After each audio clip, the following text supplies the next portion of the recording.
Okay, let's shift over to the new P92 Warrant, a new sidearm available in the Superstore that came as part of the Warbond's release. The TLDR here is that it's a smart pistol, using that lock-on spear mechanic that we all know and love, but instead with jet-propelled bullets. The damage isn't the selling point, of course, it's the lock-on, but not because of the aim assist. That's really not the thing here.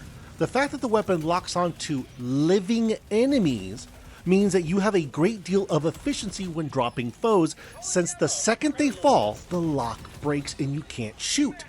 This means that you won't overshoot and waste ammos while the death animation is happening on your enemies. Keep in mind though that it does take a second to lock on, so you will need to take this off the guide mode if you are defending yourself at point blank range.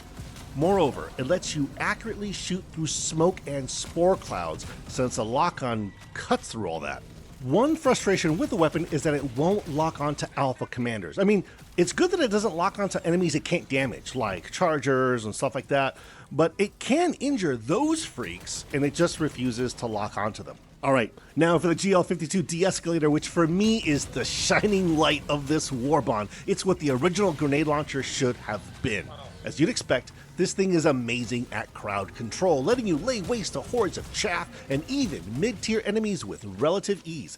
The area of effect is pretty decent, as is its fire rate, but here's the real benefit. Here's why it eclipses the old tired grenade launcher. It says it's medium armor pen, and it is. But when it comes to bugs, there are squishy parts that the arc can get to, making it a decent counter to the heavies. You can stop chargers in mid-charge, meaning that it combos really well with thermite and pyrotech grenades.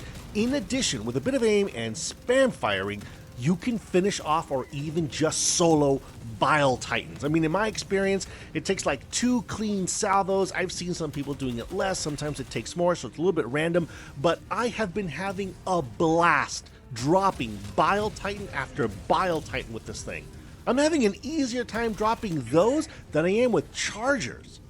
On the downside, the reload time is pretty freaking long, but it does reload round by round, so you can get a couple ready in if you need them in a pinch. The biggest drawback is that the arc rounds have no demolition value, meaning you will not be able to take out bug holes and the like with it.